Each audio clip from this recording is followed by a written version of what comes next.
Exode chapitre 5, verset 1er. On continue un petit peu à entrer en détail dans cette maturité dans plusieurs domaines. Exode chapitre 5, verset 1er. Moïse et Aaron se rendirent ensuite auprès de Pharaon et lui dirent « Ainsi parle l'Éternel, le Dieu d'Israël, laisse aller mon peuple pour qu'il célèbre au désert une fête en mon honneur. » Pharaon répondit « Qui est l'Éternel pour que j'obéisse à sa voix en laissant aller Israël ? Je ne connais point l'Éternel et je ne laisserai point aller Israël. » Et ils dirent « Le Dieu des Hébreux nous est apparu, permets-nous de faire 3 journées de marche dans le désert pour offrir des sacrifices à l'Éternel, afin qu'il ne nous frappe pas de la peste ou de l'épée. » Et le roi d'Égypte leur dit « Moïse et Aaron, pourquoi détournez-vous le peuple de son ouvrage ? Allez à vos travaux.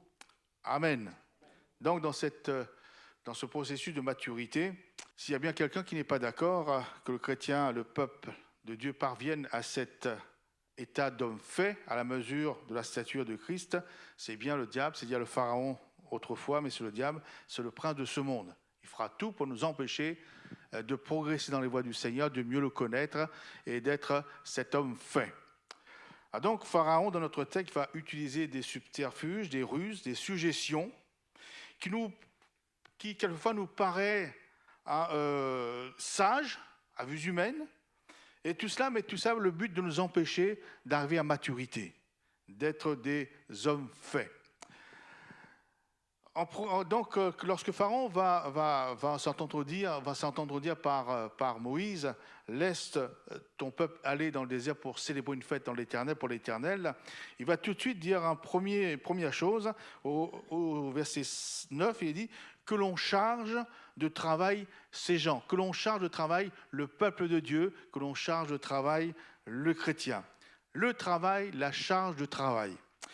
Vous savez que, bien sûr, il faut travailler pour gagner sa vie. C'est sûr.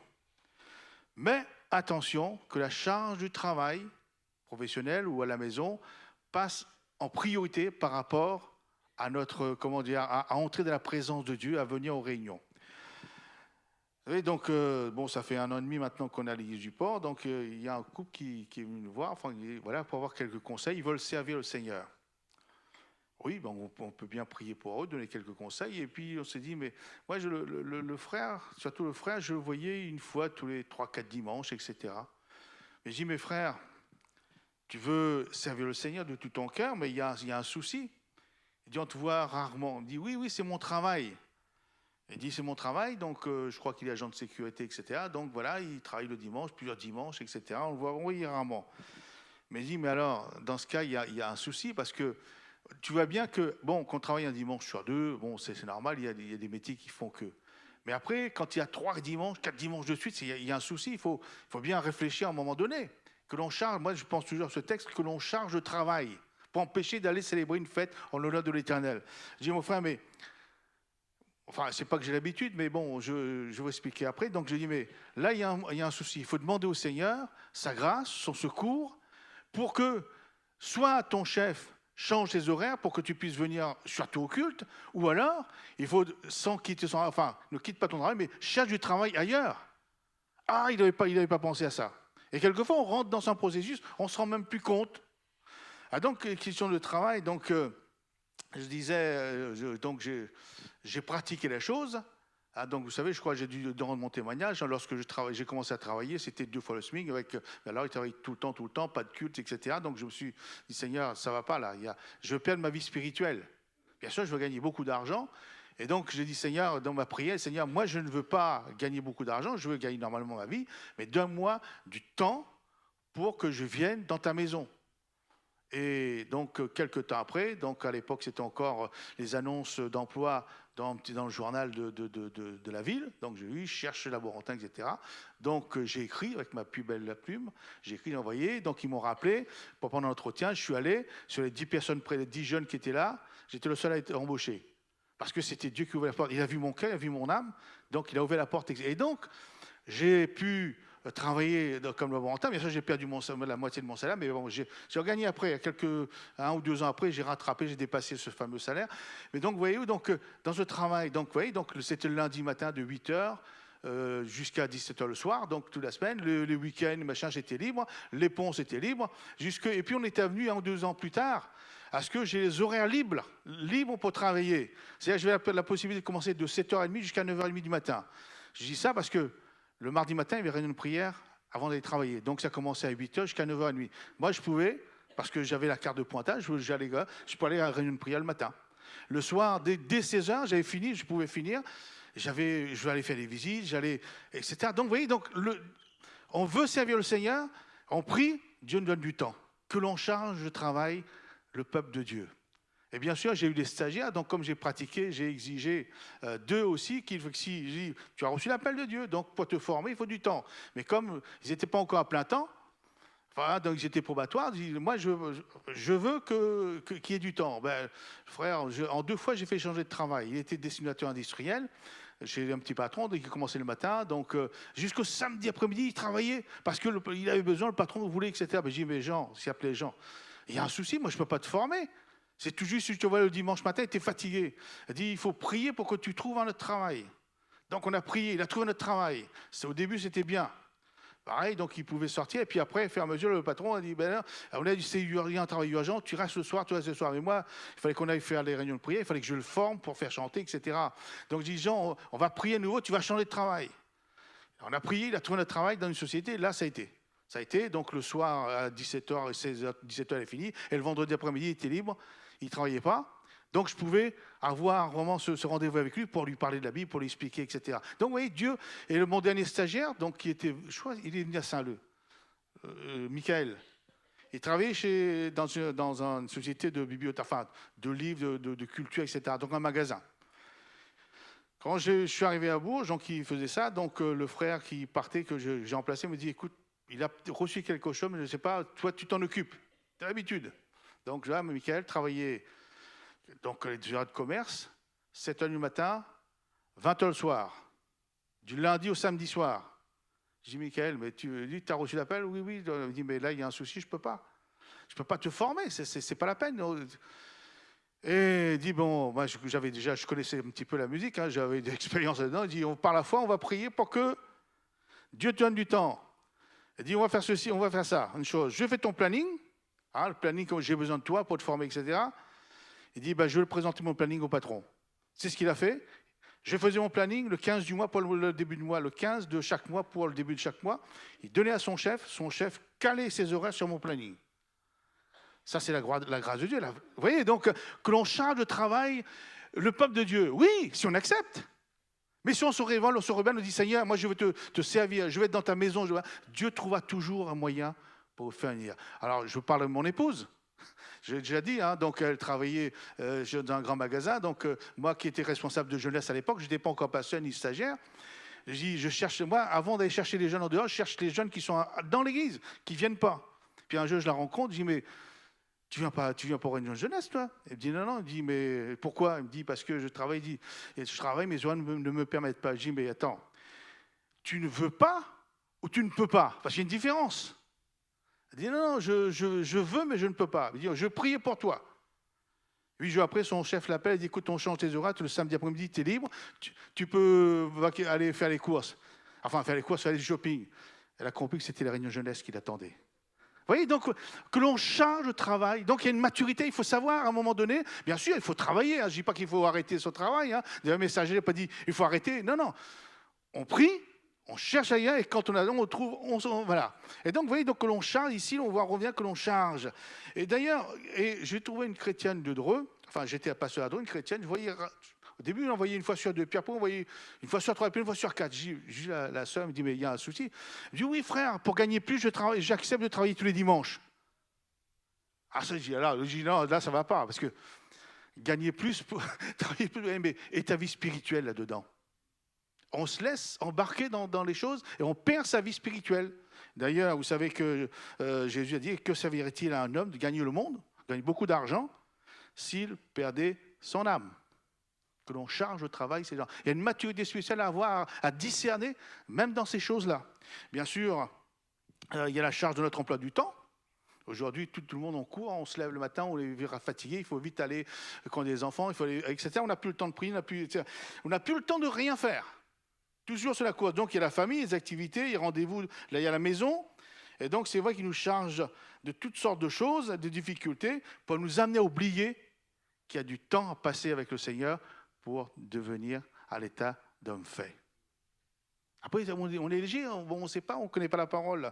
Donc, il faut être vigilant sur le trop de travail au détriment de la vie spirituelle. C'est ce qui s'est passé pour le peuple d'Israël. Parce que quand Pharaon a dit que l'on charge de travailler ces gens, Exode 6, 9, il est dit, mais l'angoisse et la dure servitude, c'est le travail, les empêchèrent d'écouter Moïse, c'est-à-dire la voix de Dieu. On n'a plus l'oreille, on n'a plus les yeux pour voir les choses de Dieu parce qu'on est tellement débordé, surchargé.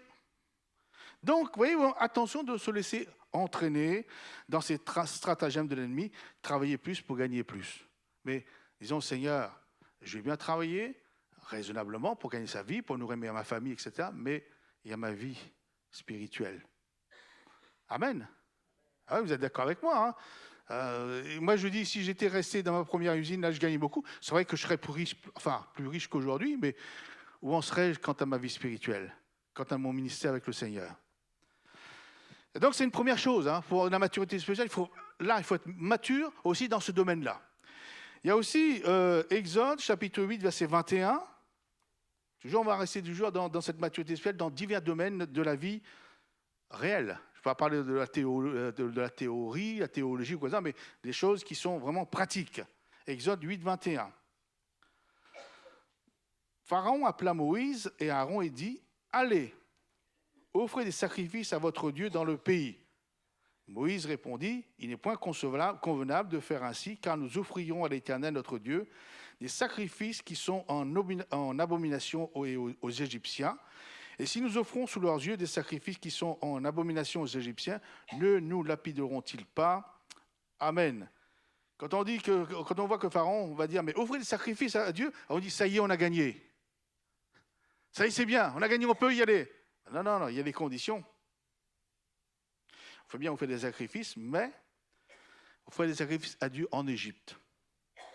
Le pharaon du monde nous invite à offrir des sacrifices en Égypte et il nous laisse la liberté d'offrir des sacrifices en Égypte. C'est bien. Nous serions tentés de dire que c'est pas mal et trouver des points positifs à cette suggestion de Pharaon. Pas besoin de marcher dans le désert. Alors que sous le soleil, dans le sable à perte de vue, pas besoin de marcher. Pendant 3 jours, c'est long, c'est fatigant. C'est dur. Alors que tout est à portée de main en Égypte. Les maisons, les troupeaux, c'est encore mieux. Et peut-être même, on peut penser que Dieu n'avait même pas pensé à cela. L'Égypte est l'image du monde. Le mélange spirituel avec le monde n'est pas possible. Donc, vous savez, 2 Corinthiens 6,15, quelle part a le fidèle avec l'infidèle? Quel rapport y a-t-il entre le temple de Dieu et les idoles? Car nous sommes le temple du Dieu vivant, comme Dieu l'a dit. J'habiterai, je marcherai au milieu d'eux, je serai leur Dieu, et sur mon peuple. C'est pourquoi sortez du milieu d'eux et séparez-vous, dit le Seigneur. Ne touchez pas ce qui est impur, et je vous accueillerai. Quel rapport y a-t-il entre Christ et Bélial? Dieu n'admet pas le mélange, et si mélange il y a, Dieu ne marche pas avec nous, n'habite pas au milieu de nous. Et le diable essaiera de nous persuader le contraire. Tu peux continuer à vivre ta vie chrétienne tout en étant un petit peu dans le monde. Et tu restes dans le monde, mais c'est pareil, tu fais ta petite... avec une touche chrétienne. Tu peux être chrétien, demeurer un peu dans le péché, puisque personne n'est parfait. Tu peux, à la limite, aimer Dieu et en même temps aimer un petit peu les choses de la terre. Mais il ne dit pas quelles sont les conséquences qui vont engendrer cette position. En offrant des sacrifices à Dieu en Égypte, Moïse l'a dit, symbole du monde, le peuple d'Israël courait le risque d'offenser les Égyptiens, d'être lapidé par eux, car pour les Égyptiens, le taureau était un de leurs dieux. Ça pouvait pas être possible, ainsi que la vache sacrée. Il y a des choses, mes frères et mes sœurs, des activités spirituelles qu'on ne peut pas faire avec le monde, qu'on ne peut pas faire sous les yeux du monde, sous peine de les choquer et de devenir un contre-témoignage. Matthieu chapitre 7, verset 6 nous dit ceci, il faut vraiment être très très ferme sur ces choses. Ne donnez pas les choses saintes aux chiens et ne jetez pas vos perles devant les pourceaux de peur qu'ils ne les foulent aux pieds et ne se retournent et ne vous déchirent.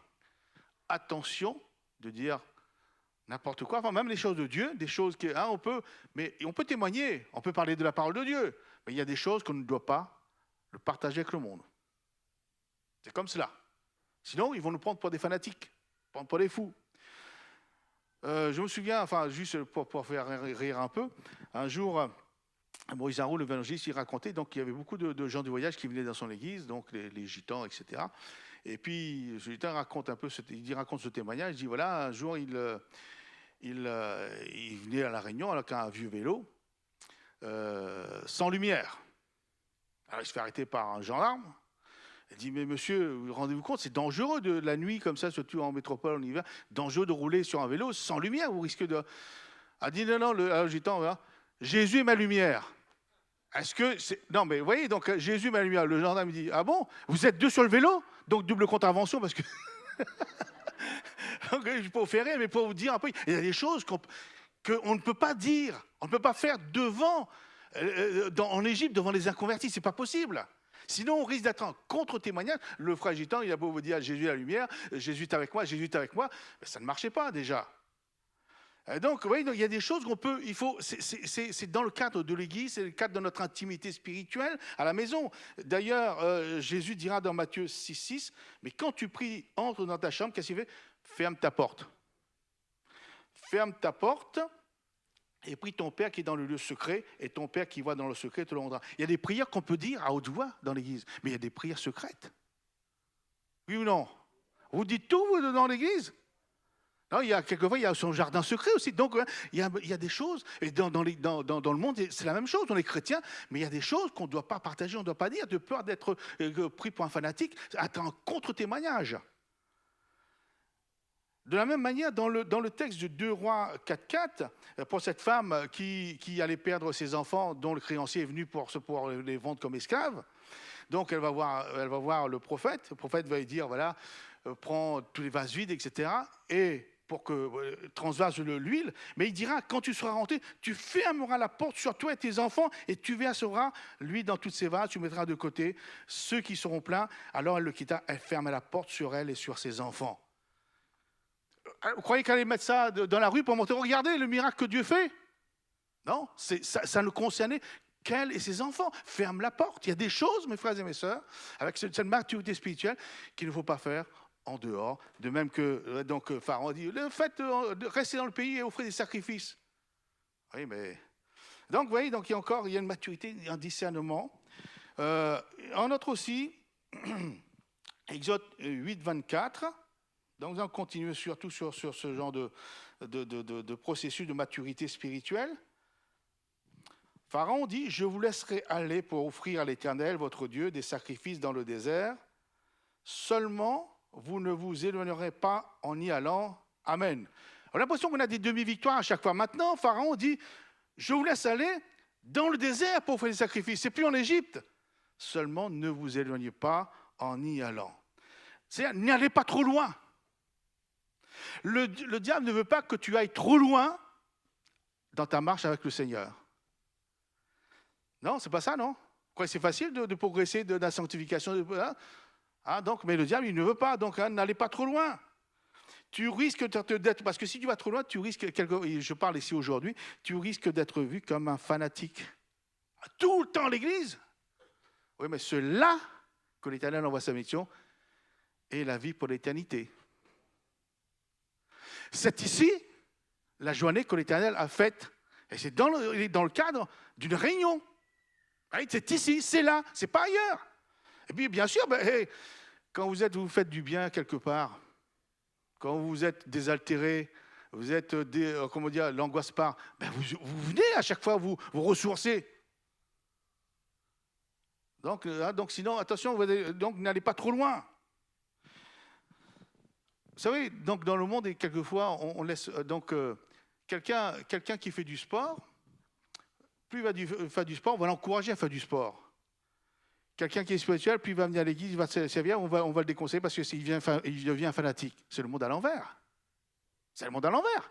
Puisqu'on nous encourage à faire du sport, à faire quelque chose dans le monde, mais en revanche, si on se convertit, on vient à l'église, et puis on vient à toutes les réunions, et puis, etc., on dit, ah, mais il est fou, il est fanatique. Ben, celui qui a dicté au sport, non. Je parle du sport, mais je parle d'autre chose. Oui, donc il y a une mesure qui ne va pas. Et donc n'allez pas trop loin, uniquement dans les choses de Dieu. Mais si, au contraire, il faut aller loin dans les choses de Dieu. Amen. Ah oui, je crois qu'on est gagnant, on n'est pas perdant. Hein.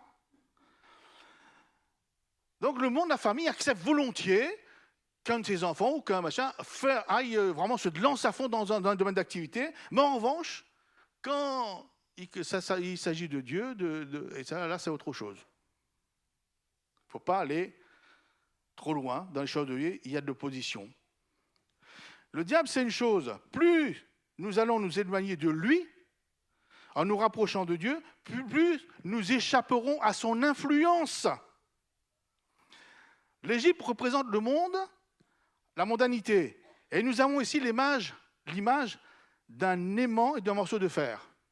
Si vous voulez coller, il va être collé. Plus vous allez éloigner, moins il y a d'influence. Et pour le chrétien, c'est la même chose. Plus nous allons éloigner du monde, nous allons nous approcher de Dieu, puis la copie, elle va se faire. Pharaon sait que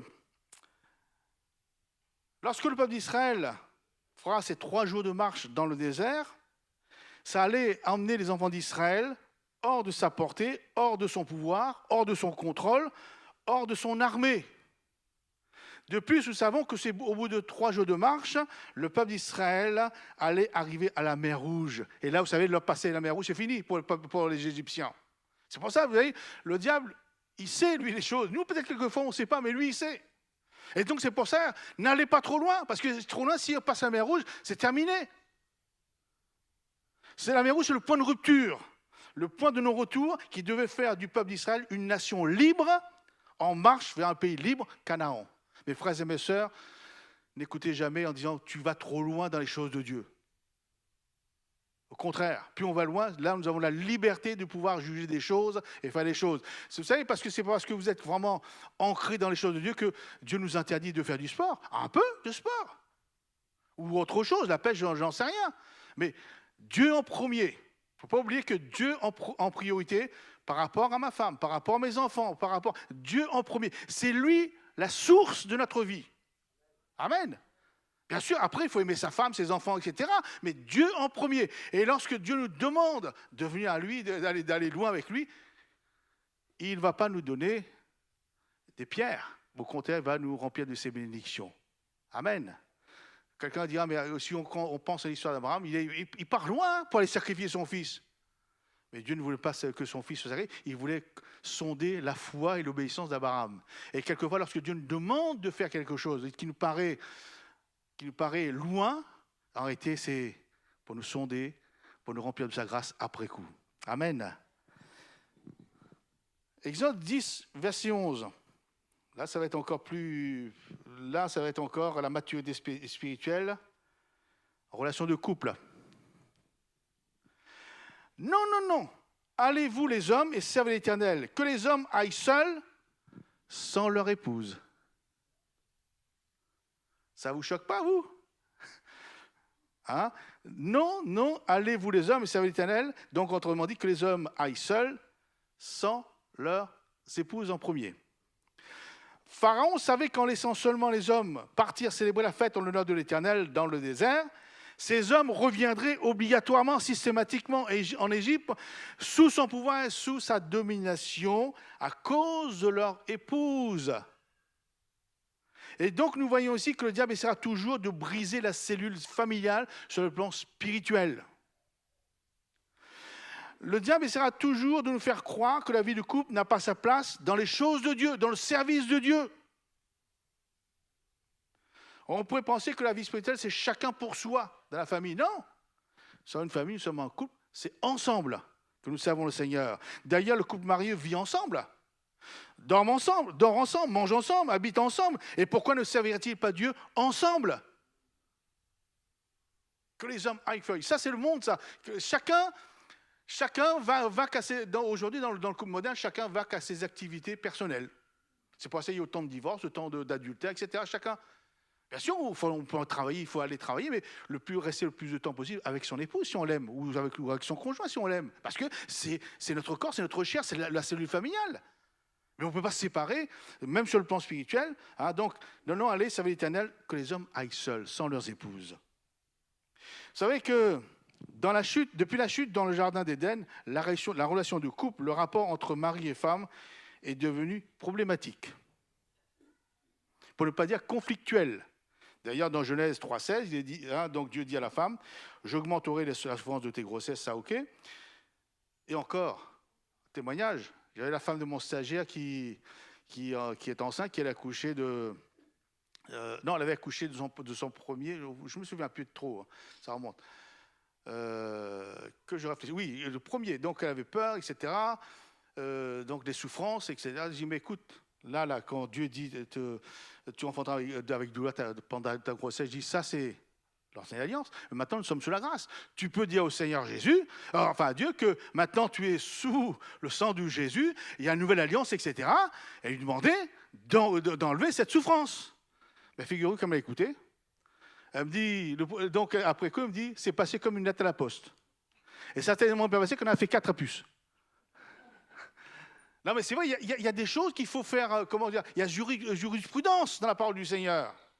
Il y a jurisprudence, donc bien sûr, mais on peut prier, Seigneur. C'est vrai que, sauf sur la malédiction, etc., tu as dit ça, mais Jésus est venu pour abolir la loi. Il a pris nos souffrances. Même pour les sœurs qui font en grossesse, Jésus a pris les souffrances de la grossesse. Donc on peut par la foi, pas exiger, mais demander au Seigneur qu'il enlève la souffrance. Et moi je dis, la femme de mon stagiaire, Myriam, c'est ce qu'elle a fait, elle a écouté le pasteur, l'homme. Elle a écouté et ça a marché. Dieu a répondu à ses prières. Et donc voilà, donc j'ai dit qu'il y avait la relation, le rapport entre mari et femme est devenu problématique et conflictuel.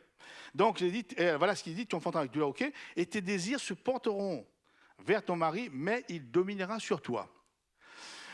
Dans une autre version, il est dit, hein, donc vraiment des Juifs, il dit à la femme, Dieu dit, j'aggraverai les labeurs et ta grossesse. Il aggrave la grossesse. Tu enfanteras avec douleur. La passion t'attirera vers ton époux, mais lui te dominera. Ta passion t'attirera vers ton époux, mais lui te dominera. Donc, vous voyez un peu après la chute, le péché, qu'est-ce que ça fait comme Alors, pour apaiser, moi je réfléchis, hein, donc pour apaiser et adoucir cette relation de couple, mari et femme, qui existe encore, il y a déjà une chose, c'est de laisser Dieu choisir notre conjoint, ou notre conjoint, notre mari, notre femme. C'est déjà lui, Dieu il nous connaît, il connaît notre caractère, c'est lui qui connaît, donc il peut lui déjà amener un certain équilibre, parce que nous sommes tous imparfaits. Et qu'il y a cette attitude conflictuelle. Donc, en laissant Dieu choisir notre époux ou notre épouse, ça déjà amène déjà pas mal de bonnes choses. Donc, vous voyez, donc un peu, Dieu sait exactement ce qui nous convient déjà dans ce domaine. Alors, le modèle biblique le plus, par excellence, c'est Rebecca et Isaac. Vous connaissez l'histoire de Rebecca et Isaac, où Abraham va demander à son serviteur Eliezer. Donc là, on parle d'Abraham, c'est le père, et Ebenezer, c'est le Saint-Esprit. Donc on va pour chercher une femme pour son fils Isaac. Donc c'est quelque part, c'est Dieu par le Saint-Esprit qui va chercher celle qui va être réservée pour Isaac. Et Isaac. Je ne sais même pas s'il s'attendait ou quoi, je ne sais pas s'il savait. En tout cas, quand Rebecca va arriver, il savait que c'était son père et Ebenezer qui avait dit, il n'a pas dit « Ah, elle ne me plaît pas, ah si, ça ». Il a dit, il l'a pris pour femme et il l'aima. Les jeunes, je ne sais pas s'il y a beaucoup de jeunes là, regarde bien dans le sens. Il l'a pris pour femme et il l'aima. Il n'a pas dit il l'aima, il l'a pris pour femme, parce que quand elle voit nos yeux, ah, non. Il a obéi à ce que Dieu lui donnait, et après l'amour suscité. Là c'est pas un amour coup de foudre, hein. Quelquefois le coup de foudre, et puis après, 3 jours après, c'est fini. Maintenant, il les fera jusqu'au bout. C'est le contraire de Jacob et Rachel. Alors, bon, je ne vais pas faire l'étude biblique, mais j'avais étudié il y a quelques années que lorsque Jacob va voir la première fois Rachel, c'était le coup de foudre. Il pleura, mais ce n'est pas le pleurer, c'est vraiment le coup de foudre. C'est vraiment le coup de foudre. Et vous savez que le mariage, après, comme il a trompé, il a été trompé, etc., il a eu 2 femmes, etc., plus les concubines, etc. Mais ici, avec Isaac et Rebecca, c'est l'excellence. Donc, vous voyez un peu, donc laissons déjà Dieu agir.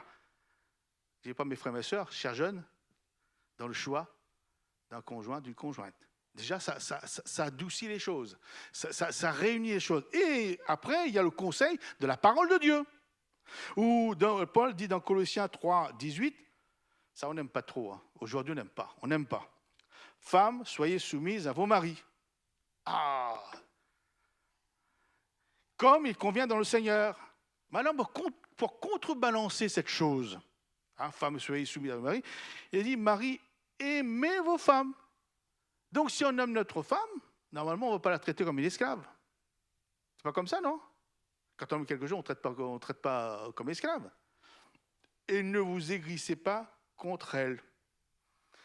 Vous voyez, donc malgré ça, donc il y a toujours, parce qu'il y a cette relation compliquée entre deux êtres, caractères différents, la manière de voir différente, etc. Et cependant, nous sommes faits pour habiter ensemble, pour former une seule chair, un seul corps, vivre ensemble. Et c'est pour ça, donc si on ne fait pas attention, on choisit ce qu'on veut au départ, il y a souci, il y a problème. Donc je lis aussi dans Éphésiens 5, 22, hein, puisque là où Paul fait un parallèle avec Christ et l'Église, donc on revient toujours, Éphésiens 5, 22, femmes, soyez soumises à vos maris comme au Seigneur. Alors on préfère être soumis au Seigneur, mais pas à notre mari, peut-être pour les sœurs, hein, ils vont dire ça. Hein. Car le mari est le chef de la femme. Oh là là, ça fait pas bien ça pour les sœurs. Hein. Comme Christ est le chef de l'Église qui est son corps, et donc il est le sauveur. Or, de même que l'Église est soumise à Christ, les femmes aussi doivent l'être à leur mari en toutes choses. Et là, je viens pour contrebalancer cette soumission intensive. Marie, aimez vos femmes, comme Christ a aimé l'Église et s'est livré lui-même pour elle. Donc, vous voyez, comme Christ a aimé l'Église, l'amour de Jésus pour l'Église, on ne peut pas mesurer. Et Dieu nous demande à nous, Marie aussi, d'aimer nos femmes comme lui l'a aimé l'Église. Donc, vous voyez, donc cet amour-là, elle contrebalance cette soumission excessive qu'on peut avoir, on peut mettre sur nos épouses. C'est ainsi que les maris doivent aimer leur femme comme leur propre corps. Celui qui aime sa femme s'aime lui-même. Car personne n'a haï sa propre chair, mais il la nourrit, en prend soin. Donc, vous voyez, nous sommes aussi pour nourrir et prendre soin de notre épouse, comme Christ le fait pour l'Église, parce que nous sommes membres de son corps. C'est pourquoi l'homme quittera son père et sa mère, s'attachera à sa femme, et les deux deviendront une seule chair. Ce mystère est grand. Je dis cela par rapport à Christ et à l'Église, du reste, que chacun de vous aime sa femme comme lui-même, et on revient que la femme respecte son mari. Amen. Donc, vous voyez, donc, il y a le choix de Dieu, pour nous, si on accepte. Et puis, il y a aussi ces conseils de la parole de Dieu, tout simplement, pour éviter qu'il y ait cassure, qu'il y ait rancœur, amertume, frustration, etc., de la part d'un ou de l'autre. Mais malheureusement, vous savez, dans le choix du conjoint, on parle encore avec un jeune couple, qui est venu nous voir tout à l'heure, pour avoir quelques conseils. Elle dit, elle était dans l'église, jeune fille, etc., et puis, elle s'est amourachée de quelqu'un.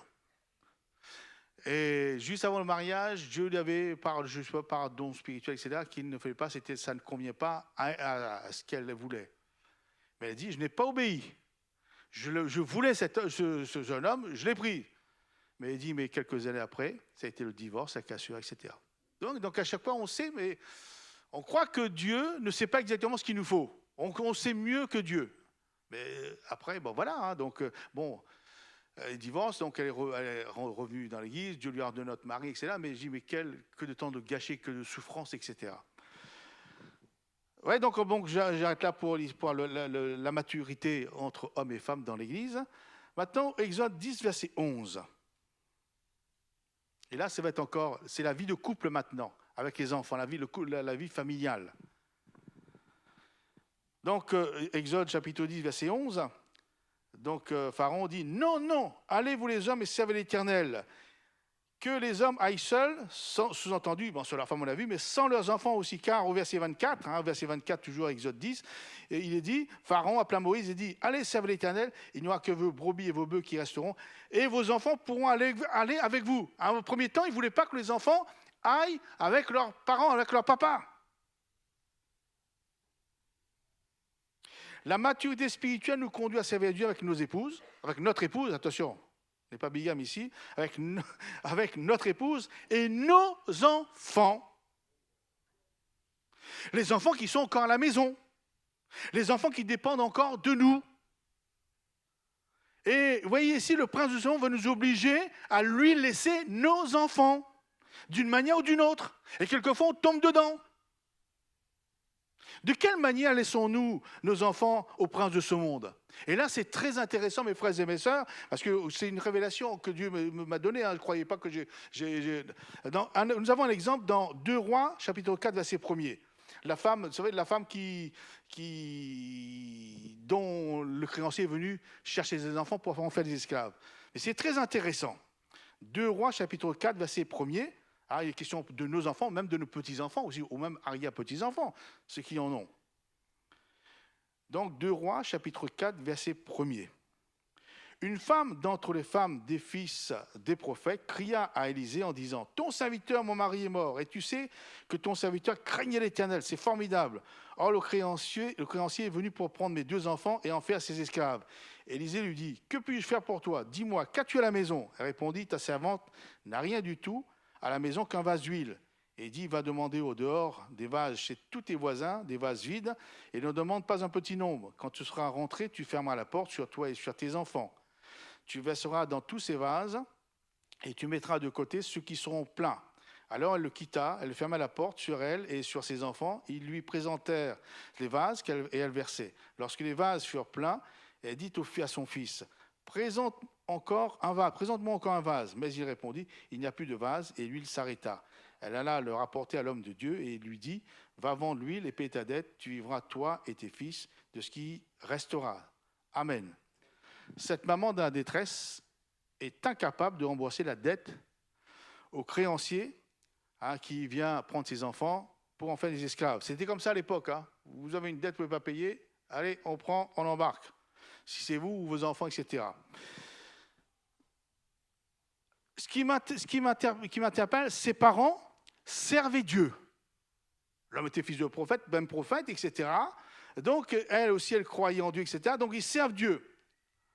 Et le papa ou la maman, ou les deux, ont laissé une créance, une dette, et ce sont les enfants qui subissent les conséquences. Vous savez, comme avant la petite publicité, les parents boivent et les enfants trinquent.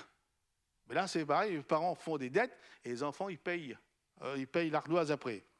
Donc, dans notre texte, la dette, le créance, le crédit dont on parle est en rapport avec de l'argent.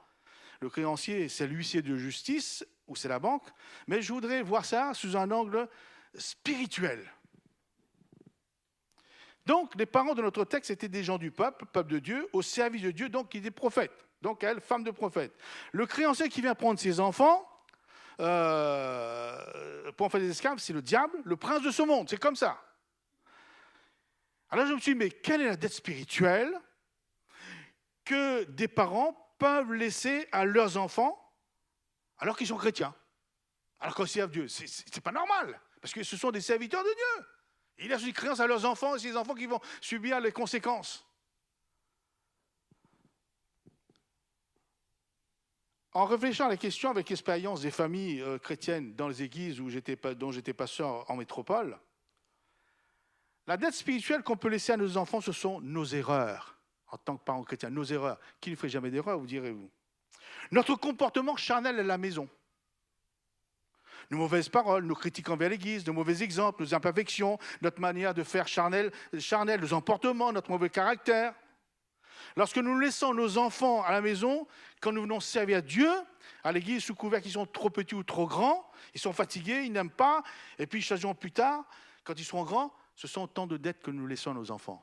Et vous voyez, donc cet après-midi, dans ce couple-là, donc c'était très intéressant, et le mari me disait qu'il avait une enfance complètement à l'ouest, alors que ses parents étaient chrétiens. Et puis il expliquait que son papa faisait la Sainte Seine, alors que la maison était grossier.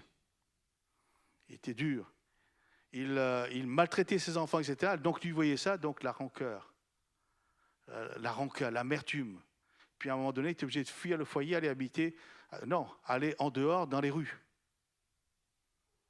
Donc, oui, oui, les dettes que les parents spirituels, les parents chrétiens laissent. Il dit, l'Église ne savait pas, c'est tout ça, ça se passait dans le cadre familial. Voilà ce genre de dette qu'on peut laisser à nos enfants. Et il dit, bon, il a vécu comme ça, et puis un jour, donc il est revenu, il s'est pensé à Dieu, il est revenu à l'église, donc il s'est converti, il était baptisé. Mais toujours avec ce fardeau, son père est toujours là. Et puis, comme il s'est marié, son épouse dit, écoute, je vais aller voir mon beau-père, ton père, etc., pour essayer de recoller un peu les liens, puisque vous êtes tous les deux chrétiens maintenant. Donc, à un moment, donc, il a dit, Seigneur, par la foi, j'y vais. Donc, il est parti voir son papa, qui est chrétien, lui demander pardon, parce qu'il avait de la rancune, il voulait même, à un moment donné, il voulait le tuer, tellement il était battu, etc. Eh bien, le papa, qu'est-ce qu'il a fait? Il a pris dans sa main, il dit, écoute, je reconnais que je t'ai laissé, enfin pas les dettes, mais je reconnais mes erreurs, mais je te demande pardon aussi. Les deux sont pleurés les bras de l'un de l'autre. Voilà le genre de dettes que mes frères et mes sœurs, qu'on peut laisser malheureusement à nos enfants. Bien sûr, nous sommes imparfaits, mais il faut savoir aussi dire à nos enfants, écoute, je veux progresser, voilà, on vit ensemble, etc. Et moi, je me mets dans le même panier que vous. Alors, je n'étais pas les parents parfaits. Hein. Nous commettons tous des erreurs. Mais le problème, c'est que nos enfants nous regardent. Ils sont façonnés par ce qu'ils voient et ce qu'ils entendent de nous. Et ils vont malheureusement quelquefois reproduire ce qu'ils ont vécu. Et c'est ainsi que la dette spirituelle, le crédit se constitue au fil des années pour que le diable les emmène. Il dit, regarde, mais tu n'es pas un chrétien? C'est pas bien, viens avec moi, le monde, etc. Viens avec nous servir le monde, etc. Et c'est comme ça, cette dette, elle est là à un moment donné. Le prince de ce monde, il prend parce qu'il y a une dette qui est là. Alors devant ce constat, je reviens, cette maman est consciente de son incapacité à résoudre le problème, à payer cette dette, à annuler cette dette sur ses enfants, cette créance. Alors, elle va trouver le prophète Élisée, qui est le type de Dieu là-dedans, qui va, vous voyez, c'est pas anodin qu'on parle d'huile, vase d'huile. C'est le Saint-Esprit, mes frères et mes sœurs, qui va attirer nos enfants. Ce Saint-Esprit qui va essayer de nous rapprocher de nos enfants s'il y a eu des dettes. Ce Saint-Esprit qui va nous unir avec nous, nos enfants. La prière par le Saint-Esprit va toucher le cœur de nos enfants. Nous ne pouvons pas, mais par la prière faite par le Saint-Esprit va toucher nos enfants. Amen, vous ne croyez pas, vous? Ah oui, c'est par le Saint-Esprit. Là, l'huile du Saint-Esprit nous rend doux, nous rend meilleurs envers nos enfants et pour nos enfants. Et même là, je viens, la prière faite par le Saint-Esprit tous les jours, chaque matin, va interférer dans la vie de nos enfants et il fait que la dette va annuler et ils vont revenir au Seigneur. Amen. Nous avons un exemple positif, celui de David. Ce qu'il faut faire pour nos enfants. 1 Chronique, chapitre 22, verset 5.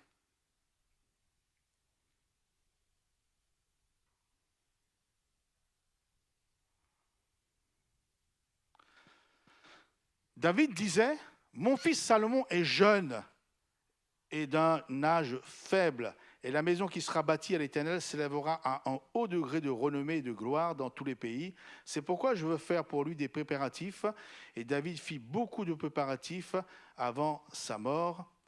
Amen.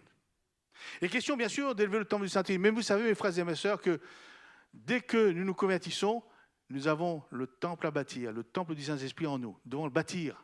Donc, c'est jour après jour, et là encore, on bâtit le temple en nous, le temple du Saint-Esprit. C'est comme cela. Hein, nous nous convertissons, toute chose est devenue nouvelle, nous sommes une nouvelle créature, donc il y a quelque chose à bâtir pour la gloire de Dieu.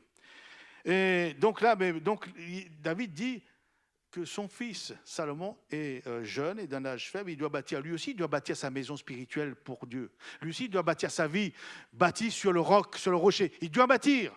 Et que fait David? Parce qu'il sent bien que son enfant est d'un âge faible. Il est jeune. David dit, je veux faire pour lui des préparatifs. Et il dit, David fit beaucoup de préparatifs avant sa mort. faire des préparatifs pour nos enfants. Préparer nos enfants à bâtir leur vie sur Jésus. Préparer. On ne peut pas bâtir à leur place. On ne peut pas. C'est chacun sa vie spirituelle, chacun son salut, mais on peut les aider, les conseiller, faire des préparatifs. Donc vous voyez, donc ils bâtissent une maison, sa vie, en l'honneur de Dieu. C'est prier avec lui.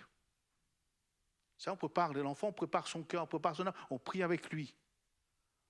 On lit la parole de Dieu avec lui. On parle de l'amour de Dieu avec lui. Non pas, attention, si tu fais ça, tu as péché, tu seras puni. Ça, il ne faut pas rentrer dans bien sûr, c'est mal, mais parler de l'amour de Dieu qui pardonne et qui aide à ne plus pratiquer le péché, qui aide, qui donne la force pour résister au péché. C'est ça, préparer nos enfants. Ce n'est pas l'école du dimanche ou l'école du mercredi qui prépare nos enfants. C'est nous dans le cadre de notre maison. David, il a préparé son fils pour qu'il construise un temple. Mais je parle du temple du Saint-Esprit, le temple qui est en nous. Lui, il doit construire aussi sa vie. Nous avons construit notre vie sur Jésus le roc, mais lui aussi. Donc, il faut préparer pour qu'il aille prendre cette route. Et donc, Salomon était d'un âge jeune et faible. Justement, c'est d'autant plus facile lorsque l'enfant est jeune et d'un âge faible comme celui de David. Ce n'est pas quand il aura 20 ans que vous allez... Mais là, vous avez sous la main, il est jeune, vous pouvez le préparer, donc en parlant de Dieu, etc. C'est là. Pas dire, non, mais on le laisse faire, quand il sera grand, il décidera. Ben, il décidera, oui, je sais ce qu'il va décider, moi.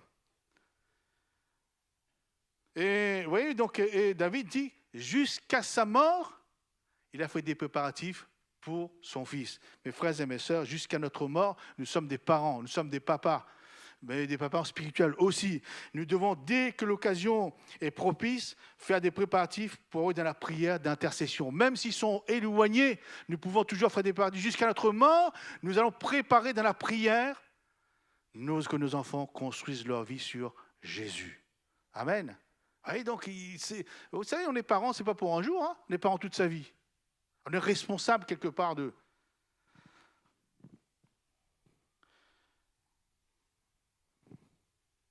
Voilà, donc je termine, j'ai encore un autre point, ça va.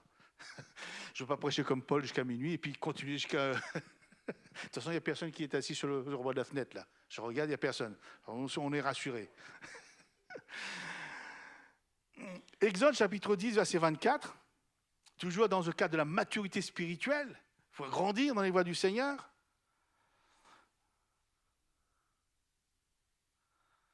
Pharaon appela Moïse et dit « Allez, servez l'Éternel, il n'y aura que vos brebis et vos bœufs qui resteront, et vos enfants, vos femmes, etc. pourront aller avec vous. » La maturité spirituelle nous amène à servir Dieu avec tout notre bétail. Enfin, je ne vois pas de brebis, ni... vous n'êtes pas venu avec. Mais en réalité, Pharaon voulait que le bétail du peuple d'Israël, que la richesse du peuple d'Israël, que le bien du peuple d'Israël, que le revenu du peuple d'Israël, que le talent du peuple d'Israël, parce qu'ils étaient bergers de père en fils de génération, donc ils avaient la manière de conduire, ils étaient bergers. D'ailleurs, quand Pharaon posera la question à Jacob lorsqu'ils arriveront, avec sa famille, arriveront en Égypte, j'aime bien, c'est quelles sont vos préoccupations? Non, quelles sont vos occupations? C'est une bonne chose. Quelles sont les occupations? Quelles sont les occupations du chrétien? Ils vont dire, nous sommes des bergers. C'est la question qu'on devrait se poser, quelles sont mes occupations préférées? Jouer au foot? Surtout sur le mondial. C'est la présence de Dieu? C'est méditer la parole de Dieu? Quelles sont nos occupations? C'est très intéressant. Et Pharaon n'a pas manqué de demander au peuple d'Israël qui n'était pas encore un peuple, mais quelles sont vos occupations? Et donc, je reviens à mon... Donc, son talent, donc j'ai bien, c'était le talent du peuple d'Israël d'être berger, des troupeaux, etc. Et il voulait que toutes ces choses restent pour lui et pour l'Égypte qui représente le monde. Mes frères et mes sœurs, je pose une question. Donc, moi, je ne connais pas l'Église, donc je ne pourrais pas dire que je vise quelqu'un.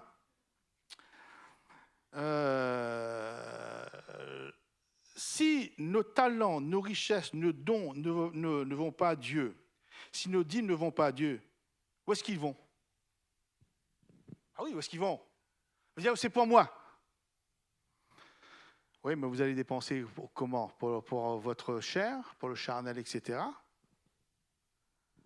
Ou vous allez enrichir le monde, quelque part. Pharaon savait que les troupeaux du peuple d'Israël étaient destinés à être sacrifiés. Sacrifiés dans le désert. Il savait ces choses-là. Offrir à Dieu pour les fêtes en son honneur. Alors, il avait décidé d'empêcher que le peuple d'Israël donne leurs talents, leurs richesses, leurs biens en l'honneur de l'Éternel en sacrifice. Sinon, ils allaient sacrifier quoi?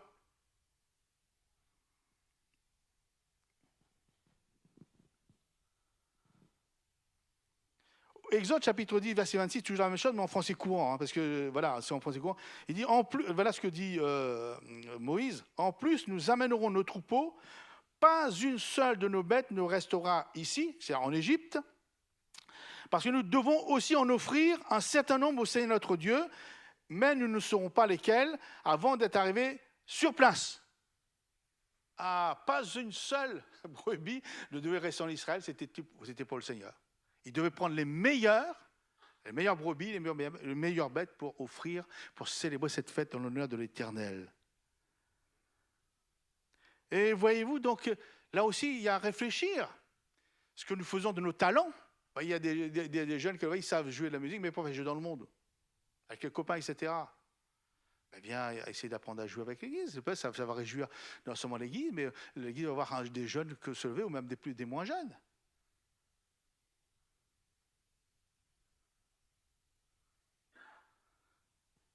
Oui, donc nos talents doivent rester pour Dieu. Nos richesses doivent être pour Dieu.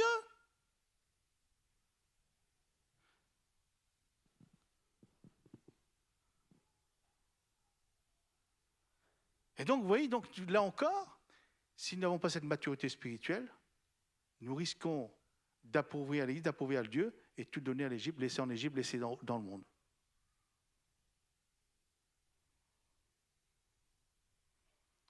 Amen. C'est-à-dire que c'est dur, c'est difficile, mais c'est ça le processus, le procédé pour arriver à cette maturité spirituelle. Alors donc je termine. Donc une dernière chose, tout aussi importante que ce que nous avons vu, si le peuple d'Israël a pu vivre cette expérience spirituelle, il a pu, passer outre ces suggestions, ces paroles trompeuses, si on peut dire, et être délivré pour vraiment partir dans le désert, offrir à l'Éternel des sacrifices et entrer dans le pays Canaan, c'est par le sacrifice d'un agneau dont le sang avait été répandu. La source est là, mes frères et mes sœurs. Ça veut dire que par nous-mêmes, nous ne pouvons pas. Mais si ce soir, Seigneur, je suis résolu à vivre, à entrer dans ce processus de la maturité spirituelle, par le sang de Jésus, par le sacrifice de Jésus, nous pouvons le faire. Pharaon ne peut rien contre nous. Et même s'il essaie de venir avec nous jusque dans la mer Rouge, il sera submergé, il sera détruit. Mes frères et mes sœurs, bien sûr, on dit que le pasteur, je prêche, dire oui, c'est compliqué, c'est ça. Mais par le sang de Jésus, par la force de Jésus, par ce sacrifice de Jésus, Dieu nous donne la capacité, le pouvoir de vivre ces choses. Dieu n'a pas écrit ces choses juste pour la théorie, la théologie, mais pour que nous le vivions. Est-ce que vous le croyez ? Dans le domaine conjugal, dans le domaine avec nos enfants, dans le domaine de nos talents, etc. Donc, je ne vais pas redire tous les points, mais vous avez compris ces choses-là. C'est par le sang de Jésus, par le sacrifice de Jésus, c'est dans le nom de Jésus que nous pouvons, pas envisager, nous pouvons affirmer que c'est possible. Amen. Alors, comment nous faisons demander au Seigneur sa grâce? Demandons au Seigneur déjà qu'il nous aide à prendre cette résolution. Parce que si je ne veux pas, etc., c'est même pas la peine. Mais si vous avez réellement ce désir, cette résolution, d'ailleurs, demandez au Seigneur qu'il crée en vous le vouloir le faire déjà. Ceux qui ne veulent pas, qu'ils auront, demandez au Seigneur chaque matin, Seigneur, crée en moi, donne-moi un esprit bien disposé, mais crée en moi le vouloir et le faire. Et si j'avais cette résolution, Seigneur, je ne peux pas, moi, je ne suis rien, je suis imparfait, mais par ton sacrifice, dans ton grand nom, tu me donnes la capacité, la force de faire afin d'arriver à cette maturité spirituelle. Amen.